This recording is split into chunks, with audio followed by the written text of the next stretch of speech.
Hello friends, कैसे आप सब लोग। उम्मीद करता हूँ सब ठीक होंगे, सब इस कोविड के माहौल में अच्छे से होंगे और घर वाले सब अच्छे से।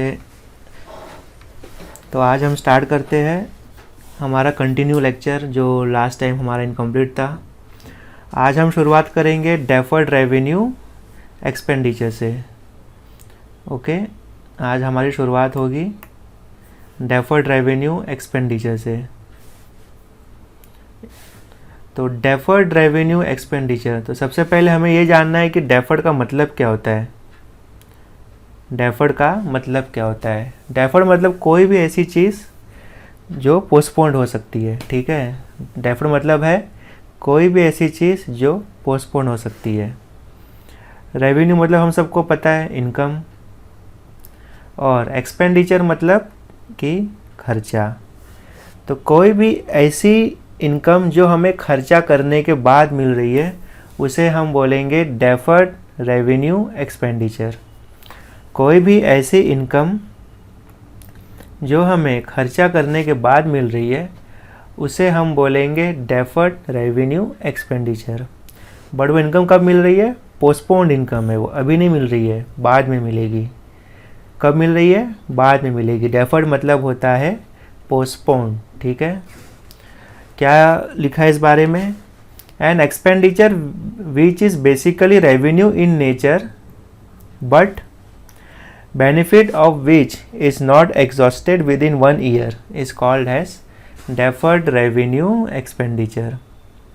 ये बोल रहा है कि जिसका बेनिफिट 1 साल में एग्जॉस्ट नहीं हो रहा है, मतलब ख़त्म नहीं हो रहा है।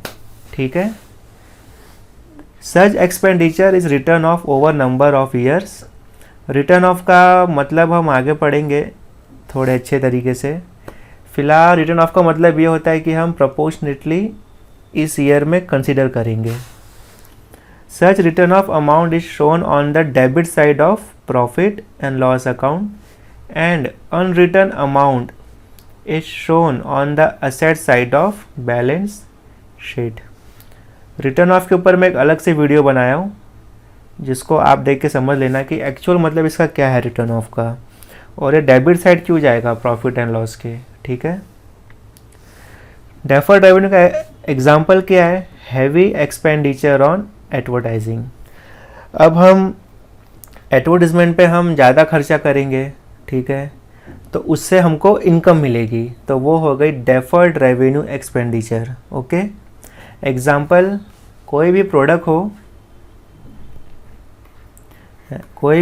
हो उस पर हमें है ना एडवर्टाइजमेंट के ऊपर बहुत खर्चा करना पड़ता है, तब जाके क्या होता है हमारी रेवेन्यू जनरेट होती है।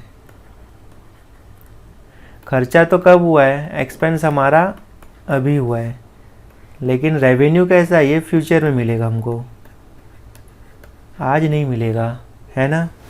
तो ये हो गया डेफर्ड रेवेन्यू एक्सपेंडिचर। कोई भी ऐसा एक्सपेंडिचर जिससे हमें रेवेन्यू तो मिलेगी लेकिन वो फ्यूचर में मिलेगी। ओके, और ये जो एक्सपेंडिचर है ये इसको हम आज के आज एक ही साल में नहीं काउंट करेंगे। ठीक है, हम इसको प्रोपोर्शनेटली काउंट करेंगे। सपोज़ हमने, प्रोपोर्शनेटली का मतलब है हमने सपोज़ 5 लाख रुपीज़ दिया है, और वो 5 लाख हमने कितने साल का दिया है? 5 ईयर्स के लिए दिया है। ओके, इसका मतलब क्या हुआ कि 1 लाख रुपीज़ एवरी ईयर हमने दिया है ना। 1 लाख रुपीज़ हमने एवरी ईयर दिया है, तो ये जो 1 लाख रुपीज़ है ये कहाँ पे आएगा? प्रॉफिट एंड लॉस अकाउंट में आएगा। और जो बाकी के 4 लैक्स है वो कहाँ पे आएंगे? वो आएंगे बैलेंस शीट में। ठीक है, इसके ऊपर एक अच्छा वीडियो बना के अपलोड करूँगा मैं। आगे के अच्छे कंसेप्ट के लिए उस वीडियो को एक बार ज़रूर देख लेना, तो आपको समझ आएगा कि मतलब एक्चुअली इसका क्या है ना। तो deferred means postponed. That means ऐसा एक्सपेंस जिसका बेनिफिट और इनकम हमें फ्यूचर में मिलेगा, अभी नहीं मिलेगा, फ्यूचर में मिलेगा। ठीक है, तो ये कंसेप्ट था डेफर्ड रेवेन्यू एक्सपेंडिचर का। अब आगे बढ़ते हैं, अगला कंसेप्ट है हमारा कैश डिस्काउंट और ट्रेड डिस्काउंट। तो बिजनेस में दो तरह के डिस्काउंट होते हैं, एक होता है ट्रेड डिस्काउंट, दूसरा होता है कैश डिस्काउंट। ट्रेड डिस्काउंट किस पे होता है? कैटलॉग प्राइस पे होता है, ठीक है। कैटलॉग प्राइस यानी कि जो भी हमारा बिल होगा उस पे होता है। और कैश डिस्काउंट किस पे होता है? ये होता है फाइनल पेमेंट जो हम देंगे उस पे होता है। तो दो बातें हैं, ट्रेड डिस्काउंट होता है बिल पे, कैश डिस्काउंट होता है फाइनल अमाउंट पे। ओके, कैश डिस्काउंट नॉर्मली कोई भी ट्रेडर क्यों देता है?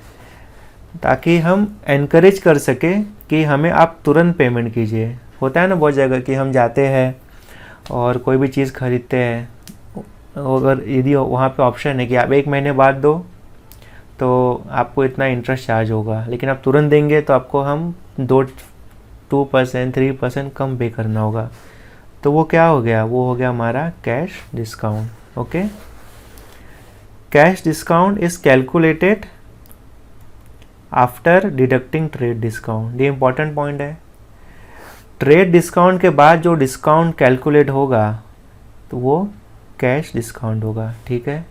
ट्रेड डिस्काउंट के अलावा जो डिस्काउंट मिलेगा वो कैश डिस्काउंट होगा। ओके, और कैश डिस्काउंट क्या है? ये लॉस है सेलर का और ये गेन है बायर का।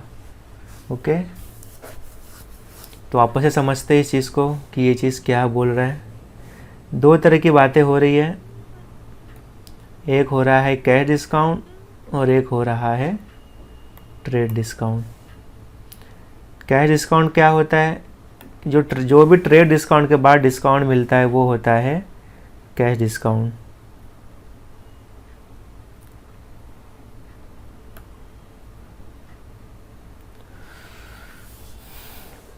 यहाँ पे थोड़ा अच्छे से समझते हैं इजी लैंग्वेज में कि इजी लैंग्वेज में इसका मतलब क्या हुआ। इजी लैंग्वेज में इसका मतलब हुआ trade discount means discount given on invoice price. जो भी हमारा बिल है उसके ऊपर कोई डिस्काउंट हुआ तो वो हमारा हो जाता है ट्रेड डिस्काउंट, ठीक है। Trade discount is not consider as expense for the business. ये बिजनेस में हम एक्सपेंस नहीं मानते क्योंकि नॉर्मली हर कोई देता है ना। क्यों देते हैं? अपना सेल्स इंक्रीज करने के लिए। Okay, on the other hand cash discount क्या होता है? Cash discount is given after trade discount. Trade discount के अलावा जो डिस्काउंट मिल रहा है वो होता है cash discount. Cash discount is consider has expense for the business, है ना। क्यों? क्योंकि ये डिस्काउंट के ऊपर डिस्काउंट जा रहा है। सपोज एग्जांपल, कोई भी बिल है 100 रुपीज़ का, उस पर हमने 5 रुपये क्या दिया? Trade discount. टोटल बिल हुआ था हमारा 95 का, तो इसमें हमारा कुछ ना कुछ प्रॉफिट इंक्लूडिंग था इसमें, राइट। इसमें प्रॉफिट भी था। अब जो बायर है उसने क्या बोला कि आप मुझे कुछ और डिस्काउंट दो, मैं आपको कैश में पेमेंट करता हूँ। ये जो 95 रुपीज़ है मैं आपको आज के आज पे करने को रेडी हूँ। तो सेलर ने क्या कहा? ठीक है, अब 5 रुपये और डिस्काउंट ले लो। तो बायर को कितने का पड़ा ये चीज़? 90 रुपीज़ में। तो जो 5 रुपये है ये तो सेलर का लॉस हो गया, लेकिन बायर का गेन हो गया, है ना। तो ये हो गया हमारा कैश डिस्काउंट। यानी कि ट्रेड डिस्काउंट के बाद जो भी डिस्काउंट मिला है वो होता है हमारा कैश डिस्काउंट। समझा आप सबको?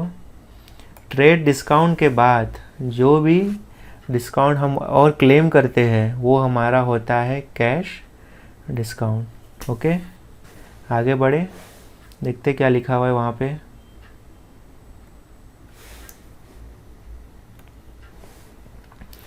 It is an allowance given on a catalogue price और list price of goods.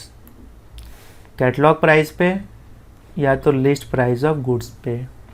This discount is allowed at the time of purchase या सेल ऑफ गुड्स पे। जब भी कोई चीज़ परचेज कर रहा है या सेल कर रहा है ये तभी फाइनल हो जाता है। Value of goods purchase sold recorded is net value payable, that is after deduction of amount of trade discount allowed. जो भी हम पे करेंगे वो कब पे करेंगे? After deduction of amount of trade discount allowed. Example क्या दिया है कि कोई गुड्स है 1000 का, उस पर 5% क्या था? ट्रेड डिस्काउंट, तो वो 950 में हमें मिला। तो ये दोनों एग्री प्राइस था, किसके लिए? परचेजर के लिए एंड सेलर के लिए। ठीक है। Hence trade discount does not appear in the books of accounts separately. Books of account यानी कि हमारा प्रॉफिट एंड लॉस हो गया स्टेटमेंट, ट्रेडिंग अकाउंट हो गया और बैलेंस शीट, तो इसे हम बोलते हैं बुक्स ऑफ अकाउंट्स। तो अकाउंटिंग के टर्म में क्या है कि ट्रेड डिस्काउंट से जो भी हमारा हमें कम मिलना है उसको हम रिकॉर्ड नहीं करेंगे, क्योंकि ये eight the time of purchase करते टाइम ही ये चीज़ डिसाइड हो चुकी थी कि हाँ मैं इतने में बेचूंगा तो इतने में खरीदेगा। ओके। जैसे कि एग्जांपल के तौर पे 1000 रुपये की चीज़ बायर ने 950 में सेल की, यानी कि 50 रुपीज़ कम लिया। बट ये 50 रुपीज़ ना एक्सपेंस है और ना ही गेन है। गेन किसके लिए? गेन है बायर के लिए। एक्सपेंस किसके लिए? एक्सपेंस है सेलर के लिए। ठीक है। क्यों? क्योंकि ये eight the time of purchase करते टाइम ही डिसाइड हो चुका था कि मैं इतने में बेचूंगा। ओके। तो इसलिए ये 50 रुपये न किसी के लिए एक्सपेंस है न किसी के लिए गेन है, क्योंकि हम रिकॉर्ड ही इसको 950 रुपीज़ में करेंगे। ओके। हम रिकॉर्ड इसको 1000 रुपीज़ में नहीं करेंगे कि हाँ 1000 रुपये की चीज़ हमने 950 में बेची। हम ये रिकॉर्ड करेंगे कि 950 में ही सेल हुआ है। तो ये 50 रुपये किसी के लिए ना एक्सपेंस है और ना गेन है। ओके। तो इसलिए ये चीज़ क्या होगा? ये चीज़ नॉट रिकॉर्ड, ये चीज़ रिकॉर्ड होगा ही नहीं। Are you getting? On the other hand cash discount क्या है?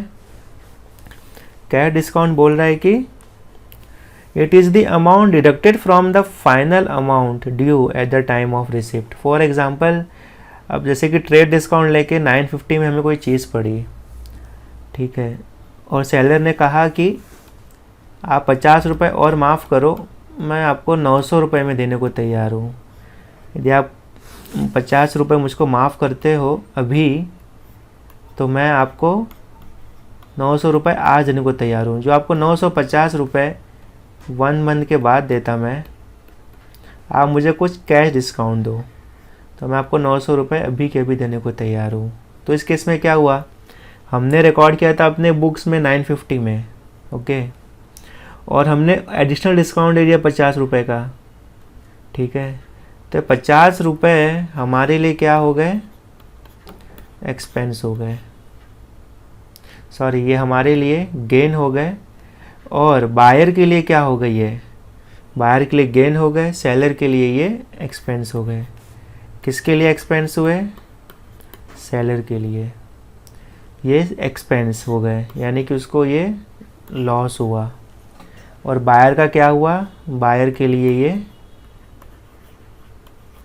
गेन हुआ। समझा आप सबको? एक बार वापस से 950 हमारा ट्रेड डिस्काउंट के साथ प्राइस डिसाइड हुआ था। हमने कैश डिस्काउंट दिया 50 रुपये।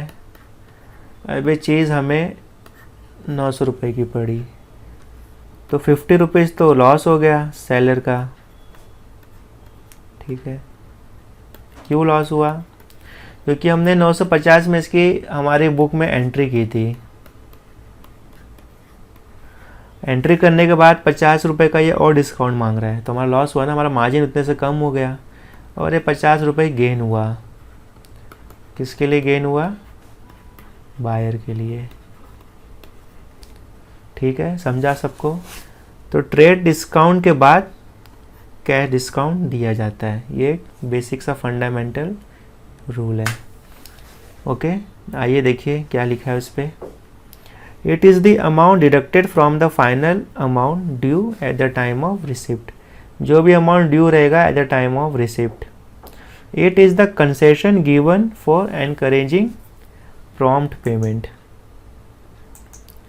है ना। It is the concession given for arranging prompt payment, यानी कि आप अभी के अभी पेमेंट दो और हम आपको कुछ ना कुछ कंसेशन देंगे। It is given either for the spot payment और for payment within a specific period, या तो आप तुरंत पेमेंट करो या तो आप कुछ दिन के अंदर पेमेंट करो। होता है ना, कितने ऑफ़र आते हैं। जैसे सबसे कॉमन एग्जांपल है हमारा इलेक्ट्रिसिटी बिल में। इलेक्ट्रिसिटी बिल में वहाँ पे सबसे कॉमन एग्जांपल, वहाँ पे लिखा रहता है ना, बिफोर ड्यू डेट आप पेमेंट करो तो आपको कुछ डिस्काउंट मिलेगा।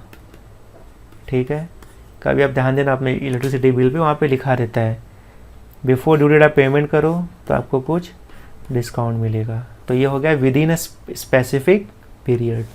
Okay, cash discount is calculated after deducting trade discount. Trade discount deduct करने के बाद कैश डिस्काउंट कैलकुलेट करते हैं। Since it is a loss to the seller and gain to the buyer, cash discount appear in the books of accounts. Cash discount क्या होगा? Books of account में appear होगा। और उसका रीज़न क्या है? क्योंकि हम उसको मान चुके रहते हैं कि हमने 950 रुपीज़ में वो चीज़ बेचने वाले थे, लेकिन हमने उससे कम भाव में बेचा। ओके, अब बात करते हैं आगे। दो कंसेप्ट है, सॉल्वेंट और इनसॉल्वेंट। अकाउंट्स में ये एक टर्म है, सॉल्वेंट एंड इनसॉल्वेंट। सॉल्वेंट क्या होता है? जिस भी बंदे की asset is more than liability. Solvent क्या होता है? जिस भी बंदे की asset is more than liability, मतलब उसकी जो एक तरह से प्रॉपर्टी है वो ज़्यादा है उसके कर्जे से। ठीक है, तो उस बंदे को हम बोलते हैं सॉल्वेंट पर्सन। समझा आप सबको? और इनसॉल्वेंट उसका पूरा opposite, asset is less than liability। हमारी एसेट कम है कंपेयर टू लाइबिलिटी, तो वो हो गया इंसॉल्वेंट। एग्जाम्पल, सपोज आपकी एसेट है 100 रुपीज़, आपकी लाइबिलिटी है 30 रुपीज़। एसेट का पल्ला भारी है, यानी कि आप लाइबिलिटी अपनी पे कर दोगे, फिर भी आपके पास 70 रुपये हाथ में बच रहे हैं, यानी कि आपकी एसेट जो है वो है नेट एसेट आपकी कितनी है? 70 रुपीज़। तो आप क्या हो? आप हो सॉल्वेंट पर्सन। आप क्या हो? आप हो solvent person. On the other hand, suppose आपकी एसेट है 70 और आपकी लाइबिलिटी है 90, यानी कि आपके पास एसेट 70 रुपये के प्रॉपर्टी, लेकिन आपको देना 90 रुपये है। तो इस केस में आपके पास नेट एसेट कितनी है? नेगेटिव में है, -20। यानी आप 70 रुपये देने के बाद भी आपको 20 रुपये और देना है ना। 70 माइनस 90 कितना होता है? -20, यानी कि आप नेगेटिव में चल रहे हो। तो आपकी जो नेट एसेट है वो नेगेटिव में, -20। तो आप कौन से पर्सन हो गए? आप हो गए insolvent person. Okay.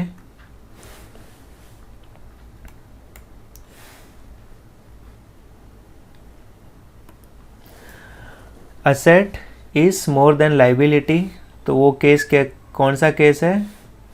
Asset is more than liability, यानी कि आपका असेट ज़्यादा है कंपेयर टू कर्ज से, तो आप सॉल्वेंट हो।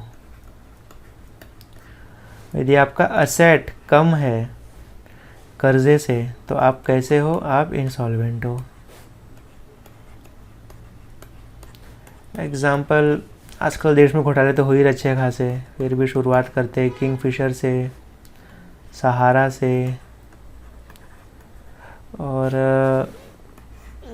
कौन है जो अभी हाल ही में न्यूज़ में बहुत फेमस था, भगोड़ा, और ज्वेलर का मालिक, उससे, राइट। तो ये सब इंसॉल्वेंट पर्सन है। सॉल्वेंट कौन हो गया?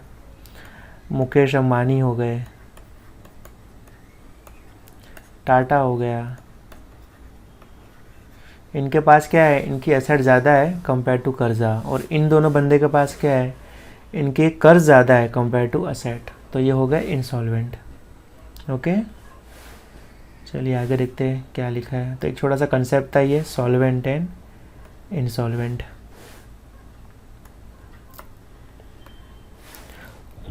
If a person asset are more than his liabilities or equal to his liabilities, यदि equal हो फिर भी, he is called as solvent person. Solvent person is a financially sound and is in a position to pay off his debt. Debt यानी कि कर्जा। Financially sound बंदा ही है, यानी कि पैसे की कमी नहीं है, और ये अपने सारे के सारे कर्जे चुका सकता है। ओके, तो ये बंदा होता है सॉल्वेंट पर्सन। ठीक है, और नेक्स्ट केस में क्या है? नेक्स्ट केस है हमारा इनसॉल्वेंट पर्सन। इनसॉल्वेंट पर्सन कौन हुआ? A person whose liabilities are more than his asset, जिसकी लाइबिलिटी असेट से ज़्यादा है, वो इनसॉल्वेंट पर्सन हो गया। Such person liabilities are more than his asset. Example क्या दिया है कि उसकी प्रॉपर्टी है 20 लाख की और उसके कर्जे हैं 50 लाख के, तो कर्जा बहुत ज़्यादा है कंपेयर टू प्रॉपर्टी, तो ये बंदा कैसा बंदा हो गया? ये बंदा हो गया इंसॉल्वेंट। ठीक है, इसको हम बोलेंगे declare as an insolvent person. Okay, फिर आगे बढ़ते हैं, और एक छोटा सा कंसेप्ट है अकाउंटिंग ईयर। अब दो तरह के ईयर होते हैं इस दुनिया में, एक होता है अकाउंटिंग ईयर और एक होता है कैलेंडर ईयर। दोनों ये डिफरेंट होते हैं। हमारा कैलेंडर ईयर कब से स्टार्ट होता है? 1 जनवरी से स्टार्ट होता है और 31 दिसंबर को ख़त्म होता है। ठीक है, जो भी चीज़ जो भी ईयर हमारा जनवरी से स्टार्ट होता है एंड दिसंबर में ख़त्म होता है, वो होता है calendar year. On the other hand, accounting year कब स्टार्ट होता है इंडिया में? 1 अप्रैल से स्टार्ट होता है, और ख़त्म कब होता है? नेक्स्ट ईयर ऑफ 31 मार्च।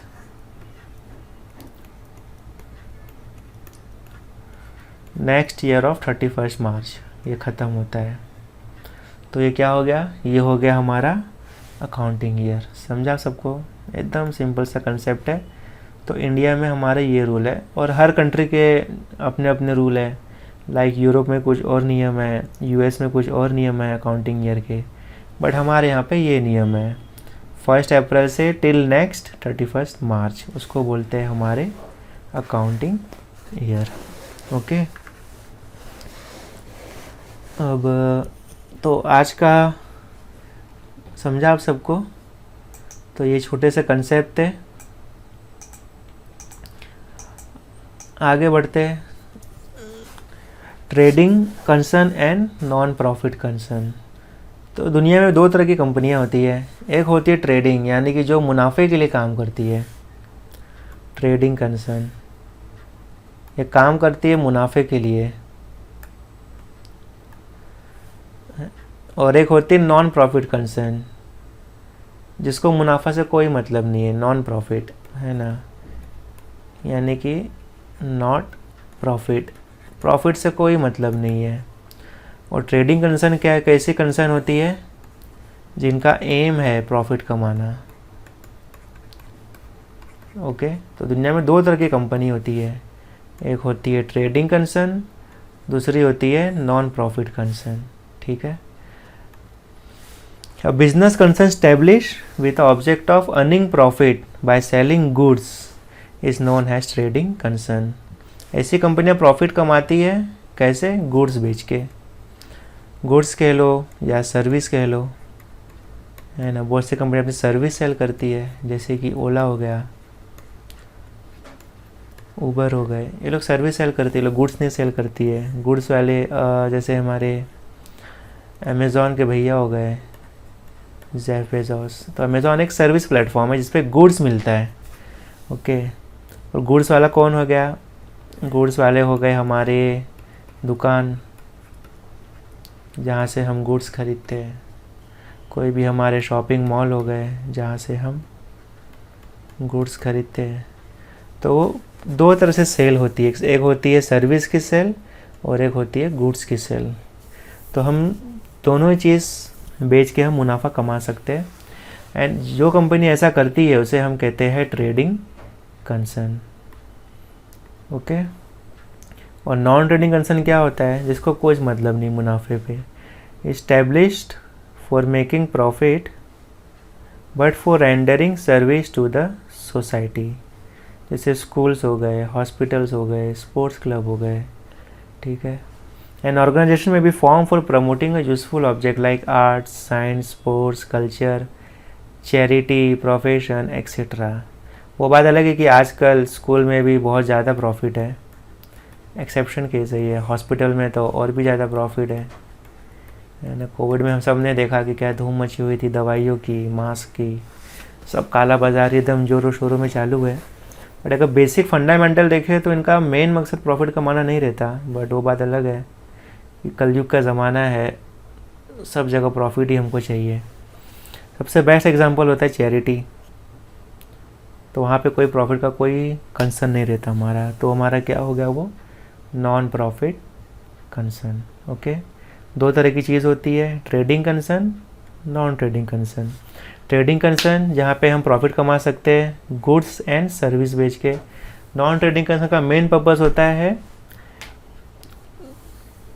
कि प्रॉफिट नहीं कमाना। हालांकि जो यहाँ पे एग्जांपल दिया है स्कूल, हॉस्पिटल, स्पोर्ट्स, इन तीनों में आजकल बहुत ही उम्दा प्रॉफिट है, बस चैरिटी को छोड़ के, चैरिटी में कोई प्रॉफिट नहीं है। ओके, तो हम आगे बढ़ते हैं अब नेक्स्ट एग्जांपल की तरफ। नेक्स्ट हमारा कंसेप्ट है गुडविल। गुडविल क्या होता है, गुडविल होता है कोई भी अच्छी इमेज। गुडविल का मतलब क्या हुआ, अच्छी इमेज, है ना, अच्छा नाम, ये होता है गुडविल। अच्छा नाम एंड काम किसी भी बिजनेस का, एग्जाम्पल गूगल अच्छी गुडविल है, अमेज़ॉन अच्छी गुडविल है, फ्लिपकार्ट अच्छा गुडविल है, जिनका एक अच्छा रेप्यूटेशन है मार्केट में ड्यू टू देयर सर्विस, उसको हम बोलते हैं गुडविल। ओके, गुडविल का मतलब हुआ एक अच्छी इमेज, गुड इमेज। सबसे अच्छा एग्जांपल हमारे देश में टाटा कंपनी का, इसका एक बहुत ही अच्छा गुडविल है उसके सर्विस के कारण, उसके प्रॉफिट के कारण, राइट। एक अच्छी इमेज वाली कंपनी को हर कोई बाय भी करना चाहता है एक अच्छे प्राइस में, जो कि आजकल होता है कि टेक ओवर कर लेते हैं। ओके, तो ये होता है गुडविल। गुडविल में भी describe as the aggregate, aggregate यानी कि सम, टोटल, टोटल को हम बोलते हैं aggregate of intangible attributes of business which contributes to its superior earning capacity over a normal return on investment. क्या क्या लाइन यूज़ किया है, सुपीरियर अर्निंग कैपेसिटी, यानी कि कोई एक अच्छी कंपनी होती है तो उसको लोगों पे है ना भरोसा ज़्यादा होता है, उसको लोगों पे भरोसा ज़्यादा होता है। तो इस भरोसे का फ़ायदा उठा के वो क्या कर सकती है, इनकम अपनी बढ़ा सकती है अच्छा प्रोडक्ट लाके। तो उसकी जो अर्निंग कैपेसिटी है वो सुपीरियर है over a normal return on investment. ठीक है, एग्जाम्पल के तौर पे आप पकड़ो कि सपोज़ एक अमूल है, अच्छी कंपनी है, वो अपना कोई प्रोडक्ट लेके आया, और एक नई कंपनी आई XYZ, वो अपना कोई प्रोडक्ट लेके आई, तो इसका प्रोडक्ट ज़्यादा सेल होगा कंपेयर टू ये प्रोडक्ट। क्यों? क्योंकि इसका ऑलरेडी इमेज है मार्केट में और इसको अभी अपना इमेज बनाने को टाइम लगेगा, इसका प्रोडक्ट की सेल ज़्यादा होगी। ठीक है, तो जहाँ पे दिन के on an average suppose 100 unit बिकने थे, तो वहाँ पे अमूल के सपोज़ 500 यूनिट बिकेंगे।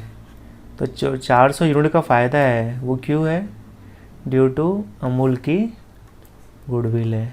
ठीक है, तो ये गुडविल का फ़ायदा है। गुडविल में be describe as the aggregate of those intangible attributes of a business which contributes to its superior earning capacity over a normal return on investment. It may arise from such attributes as favorable location, the ability and skill of its employees. उसके location पे depend करता है goodwill, उसके skill पे, employ के skill पे depend करता है, उसकी मैनेजमेंट कैसी है, क्वालिटी कैसा है, उसका प्रोडक्ट कैसा है, सर्विस कैसी है और कस्टमर सेटिस्फेक्शन कैसा है, तो इन सब पे डिफाइन करता है। Goodwill is the reputation of business express in terms of money, और वो इंटेंजिबल एसेट है। इंटेंजिबल यानी कि ऐसी चीज़ जिसको हम फील नहीं कर सकते, उसको बोलते हैं इंटेंजिबल, फील नहीं कर सकते, इसको हम बोलते हैं इंटेंजिबल। ठीक है, और गुडविल हमेशा मेजर होता है इन टर्म्स ऑफ मनी। जैसे कि एग्जांपल लेटेस्ट था कि फेसबुक ने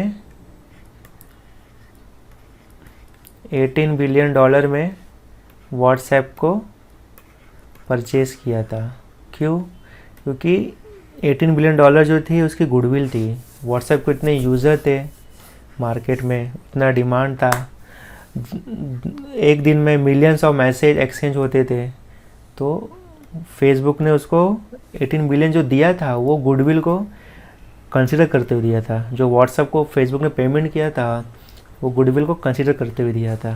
ठीक है, तो ये होता है गुडविल का पावर। अब आगे बढ़े, और प्लीज़ हमारे चैनल को लाइक, सब्सक्राइब और शेयर ज़रूर करें, इससे हमारा भी मोटिवेशन बढ़ेगा। और जिसे भी ज़रूरत है फ्री लेक्चर की 11 की, उनको ज़रूर शेयर करें, क्योंकि यूट्यूब पे एक एक चीज़ हम फ्री में पढ़ाएंगे। एटलीस्ट 11th का, 12th का विल सी आफ्टरवर्ड्स, लेकिन अभी 11th का विल ट्राई और बेस्ट कि हर एक चीज़ कंसेप्चुअली, चाहे वो सम हो, कुछ भी हो, डाउट सॉल्विंग हो, हम सब उसको फ्री में पढ़ाएं।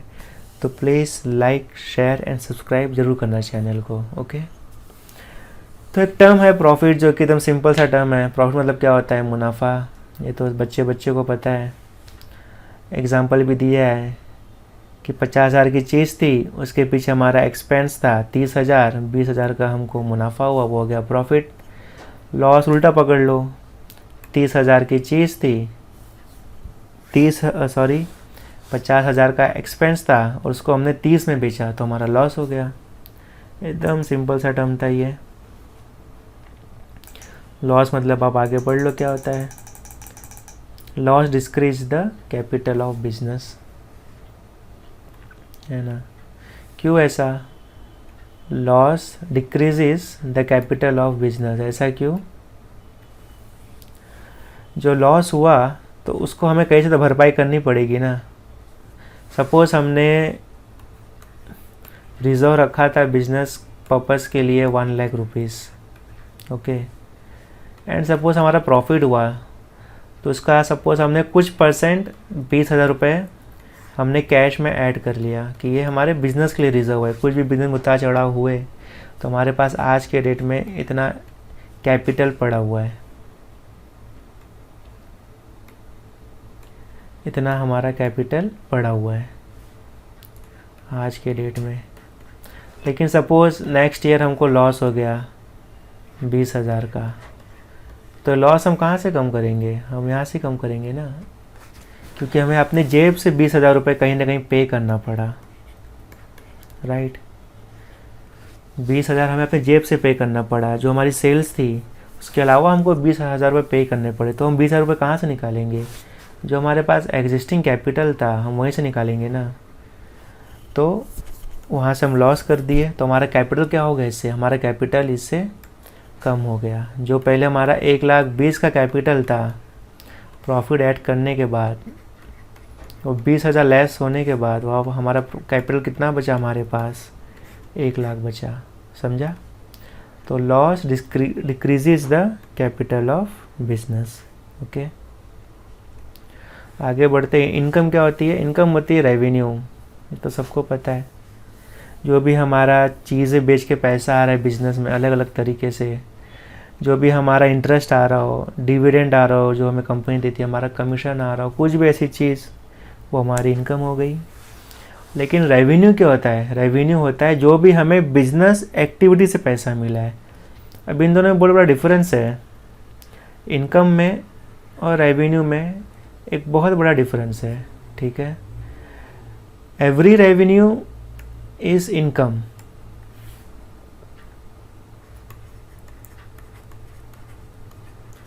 Revenue is equals to income, but income is not equals to revenue. Revenue में हमारा, इनकम में हमारा रेवेन्यू आता है, लेकिन रेवेन्यू में हमारी इनकम नहीं आती।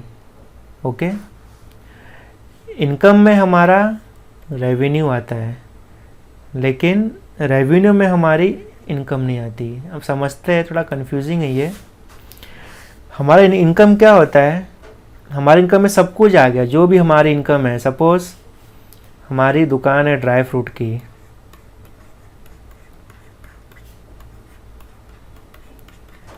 तो इसको बेच के, मतलब ड्राई फ्रूट बेच के ये सेल करेंगे हम, जो भी पैसा आ रहा है वो हमारी रेवेन्यू हुई। बट सपोज ड्राई फ्रूट के अलावा हमें रेंटल इनकम आ रही है, हमें कुछ इंटरेस्ट आ रहा है, तो ये सब मिला के हमारा इनकम हो गया। लेकिन रेवेन्यू क्या हुआ? जो हमारा बिजनेस था, जो चीज़ उससे जनरेट हो रही है वो रेवेन्यू हो गया। लेकिन बिजनेस के अलावा भी कुछ जनरेट हो रहा है तो वो हमारा इनकम हो गया, ठीक है। तो रेवेन्यू क्या हुआ? It is a income that a business has from its normal business activity। जो बिजनेस था उसकी एक्टिविटी से हमें जो पैसा आ रहा है वो हमारा रेवेन्यू हो गया। लेकिन इनकम क्या हुआ? Revenue arising from a business transaction, उसके अलावा जो हमें अर्निंग्स आ रही है, जैसे कि इंटरेस्ट आ रहा है, डिविडेंड आ रही है, कोई कमीशन आ रही है, तो वो हमारा क्या हो गया? वो इनकम हो गया। ओके, सो इनकम यानी कि रेवेन्यू प्लस अदर सोर्स, जो भी हमें पैसा आ रहा है अदर सोर्स से। ओके, बट रेवेन्यू यानी कि बिजनेस से जो पैसा आ रहा है सिर्फ वही, बिजनेस एक्टिविटी से जो पैसा आ रहा है वही। ओके, अब आगे बढ़ते हैं। अब एक कंसेप्ट है असेट, लाइबिलिटीज़ और नेटवर्थ। तो असेट भी 3 तरह के असेट होते हैं। असेट यानी कि हमारा क्या हो गया? हमारे हो गए प्रॉपर्टी। असेट हमारी 3 तरह की होती है, फिक्स असेट और non current asset. Fix asset का दूसरा नाम क्या है? Non current. नॉन करंट यानी कि जो करंट नहीं है। तो इसका एग्जांपल शायद मैंने लिया था एक क्लास में। फिक्स असेट यानी कि हमारी लैंड हो गई, बिल्डिंग हो गई, प्लांट मशीनरी हो गया, गुडविल हो गया, एक्सेट्रा। फिक्स असेट टेंजिबल भी हो सकती है, नॉन टेंजिबल। टेंजिबल यानी कि जिसको हम फील कर सकते हैं, वो टेंजिबल हो गई, और नॉन टेंजिबल जिसको हम फील नहीं कर सकते, वो नॉन टेंजिबल हो गई। जैसे गुडविल, गुडविल किस कैटेगरी में आता है? Non tangible. लैंड, बिल्डिंग और प्लांट एंड मशीनरी किस में आते हैं? टेंजिबल में। ओके। और current asset on the other hand क्या होता है? जो कि यूज़ होता है for operating business. Asset which are held in the business for operating year and can be converted into the cash very easily. हम उसको कभी भी इजीली कन्वर्ट कर सकते हैं कैश में, और वो कैश हम बिजनेस के लिए यूज़ कर सकते हैं। वो होता है हमारा करंट असेट। एग्जांपल क्या है? डेटर्स, यानी कि जो हमें पैसे लेने हैं वो डेटर्स होते हैं, पैसे लेने हैं। बिल्स रिसीवेबल भी वही चीज़ हो गया, पैसे लेने हैं। आगे एक चैप्टर भी है बिल्स रिसीवेबल, जिसको हम आगे समझेंगे अच्छे से। कैश इन हैंड, जो हमारे पास आज पैसा है। Cash at bank. स्टॉक, यानी कि जो भी हमारे पास बिजनेस में माल पड़ा है ना, तो वो भी हमारा क्या हो गया? करंट असेट हो गया। फिक्टियस असेट, फिक्टियस असेट मतलब क्या होता है? Are not represented by tangible position और प्रॉपर्टी, जिसको हम छू नहीं सकते, वो फिक्टियस इन नेचर है। इमेजिनरी असेट है ना, जो कि एक इमेजिनरी नेचर की है, but do not have any realisable value. Example है deferred revenue expense like advertisement paid for 4 years। इसके ऊपर एक अलग से वीडियो में समझाऊंगा आपको अच्छे से। Fictitious asset and deferred revenue expenditure कैसे कनेक्ट है आपस में, एक छोटा सा वीडियो रहेगा, उस वीडियो को आप समझना, तो वहाँ से कंसेप्ट आपको और अच्छे से समझ में आएगा। ओके। लाइबिलिटीज़, लाइबिलिटीज़ क्या होता है? जो भी हमें पे करना है। Amount payable by the business to other is known as liability. Example क्या है? लोन टेकन, क्रेडिटर्स, बैंक से हमने कुछ ओवरड्राफ्ट लिया है, हमारे कुछ खर्चे जो हमने अब तक पे नहीं किए, जो कि आउटस्टैंडिंग है, वो होती है लाइबिलिटीज़। ठीक है, आगे बढ़ते अब हम। जैसे टाइप्स ऑफ असेट होते हैं, ठीक उसी तरह से टाइप्स ऑफ लाइबिलिटीज़ भी होती है। तो किस तरह की लाइबिलिटीज़ होती है? Same, fix liabilities and current liabilities. Fix liabilities यानी कि हमें एक फिक्स अमाउंट पे करना है। एग्जाम्पल हम देखते हैं, one of the major source of fund in the business is fix liabilities. जैसे कि हमने कोई लॉन्ग टर्म लोन लिया है बैंक से, है ना, सपोज हमने कोई लोन लिया है 5 साल के लिए, तो लॉन्ग टर्म लोन हो गया, और हमको बैंक को लौटाना ही लौटाना है, तो वो हमारी हो गई fix liability. Secured loan, secured loan यानी कि सपोज हमने 50 लाख का लोन लिया है, लेकिन उसके बदले में हमने क्या किया है?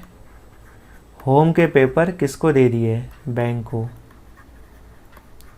तो बैंक के पास हमारे होम, यानी सपोज हमारा घर गिरवी पड़ा है, तो वो सिक्योर लोन हो गया। बैंक सिक्योर है, बैंक को पता है कि भैया तुम 50 लाख का लोन नहीं दोगे, तो हम तुम्हारे घर को क्या करेंगे? सेल कर देंगे। क्यों? रिकवरी के लिए, तुम्हारा घर बेच के हम पैसा लेंगे। तो ये क्या हो गया? ये हो गया सिक्योर लोन। ओके, यानी कि कुछ ना कुछ बैंक के पास सिक्योर पड़ा हुआ है हमारा। And from financial institution. और करंट लायबिलिटी क्या होता है कि शॉर्ट टर्म में इसको वापस हमें लौटाना है। जैसे कि क्रेडिटर्स, सपोज हमने कुछ माल के लिए बिजनेस में रॉ मटेरियल के लिए उधारी लिया है, तो उसको चुकाना है कितने दिन में? 1 मंथ में, 2 मंथ में, 3 मंथ में। तो ये करंट लाइबिलिटीज़ हो गई। बिल्स पेबल भी वही हुआ, आगे एक चैप्टर है बिल्स रिसीवेबल, बिल्स पेबल, यानी कि हमको कुछ टाइम में पैसा वापस देना है, तो ये हो गई हमारी करंट लाइबिलिटीज़। अब नेट वर्थ और ओनर्स इक्विटी और कैपिटल। हमारी नेट वर्थ है वो हमें कैसे पता चलेगा? वो हमें पता चलेगा जब हमारी टोटल इक्विटी यानी कि असेट लेस होगी करंट मतलब टोटल लाइबिलिटी से, तब हमें हमारा नेट वर्थ या कैपिटल पता चलेगा। ओके, ये एक फार्मूला है जो कि एक इम्पॉर्टेंट फार्मूला है।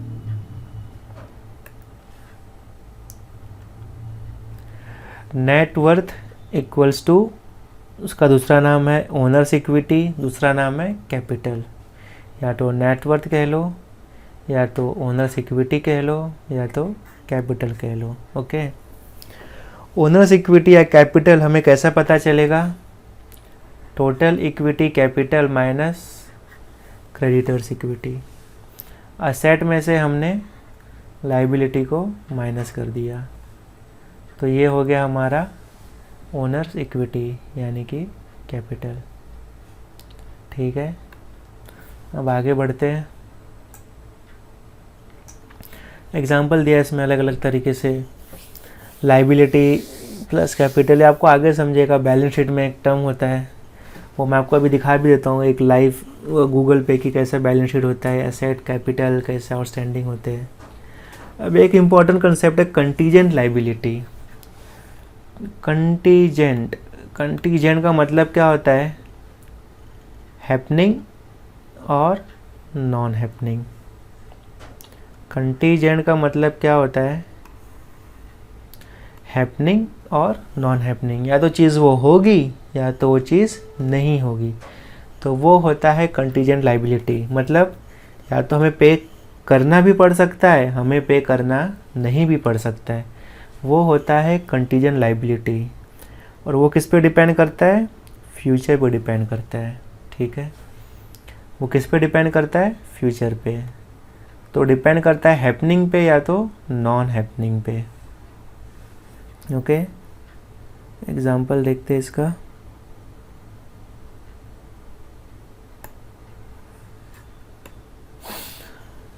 मीन्स लाइबिलिटी होगी या नहीं होगी, डिपेंड्स ऑन फ्यूचर। एग्जाम्पल देखते हैं। सपोज राम ने शाम पे केस किया रिगार्डिंग 10,000 रुपीज़। केस कहाँ पे किया? केस हुआ है कोर्ट में। इफ शाम लूजेज द केस देन शाम हैव टू पे ₹10K, है ना। यदि शाम केस हार गया तो उसे 10,000 रुपये देने पड़ेंगे। बट एक कंफर्म नहीं है कि शाम केस हारेगा या नहीं हारेगा, ये डिपेंड करता है कोर्ट के डिसीजन पे। किस पे डिपेंड करता है? जजमेंट पे। सो ऐसी लाइबिलिटी जो फ्यूचर में हो भी सकती है, नहीं भी हो सकती है, उसे बोलते हैं कंटीजेंट। डैट इज मे और मे नॉट बी, हो भी सकता है एंड नहीं भी हो सकता है, उसे बोलते हैं कंटीजेंट। समझा सबको? Depends on future. ओके,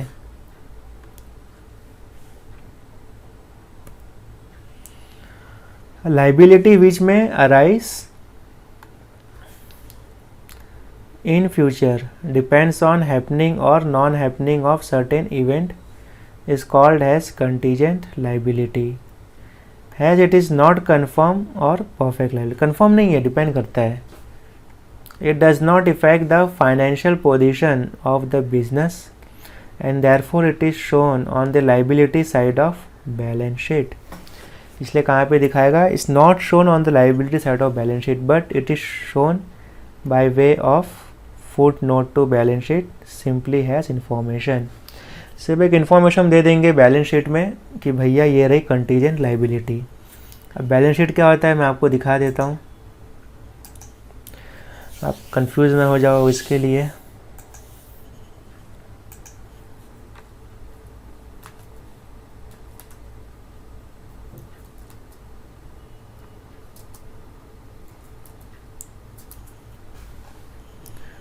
सो ये रही बैलेंस शीट की, पकड़ लो ये वाला।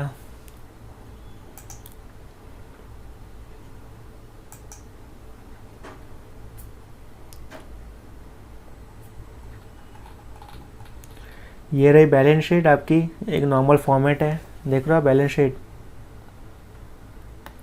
इसको बोलते हैं बैलेंस शीट। एक तरफ है आपके इक्विटी एंड लाइबिलिटीज़, इसका नाम है।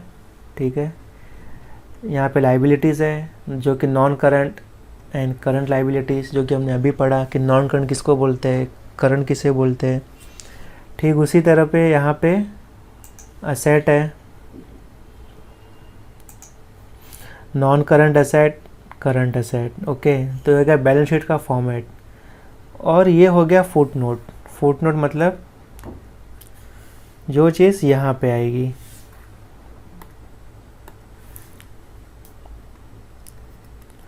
यहाँ पे आएगी, मतलब बैलेंस शीट के यहाँ पे आएगी, बस एक इन्फॉर्मेशन के तौर पे कि भाई कुछ ना कुछ हो सकता है, तो इसको बोलते हैं कंटीजेंट लाइबिलिटी। ठीक है, जो बैलेंस शीट के कहाँ पे आएगी, फुट नोट पे आएगी। ये रहा फुट नोट, और वहाँ पे वो डिस्क्लोज होगा। तो ये होता है कंटीजेंट लाइबिलिटी, जो कि बैलेंस शीट के एकदम नीचे दिया रहेगा, बस ओनली फॉर इंफॉर्मेशन। ठीक है,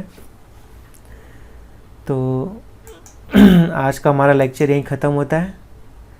हमने बहुत सारी चीज़ें कवर की, आप प्लीज़ उसको एक बार रिवाइज़ कर लेना नेक्स्ट लेक्चर स्टार्ट होने के पहले। अब हमारा नेक्स्ट लेक्चर रहेगा accounting concept, conventions and principles पे। ये थियरी चीज़ है, इसलिए इसमें थोड़ा टाइम लग रहा है, थोड़ा हम स्लो जा रहे हैं। थियरी परफेक्ट रहेगा तो बाकी सब भी परफेक्ट रहेगा, बाकी चीज़ों में भी हमें आसानी होगी। ओके, तो आज का लेक्चर में ही ख़त्म करते हैं। बाय बाय, टेक केयर, मिलते हैं हम नेक्स्ट लेक्चर में।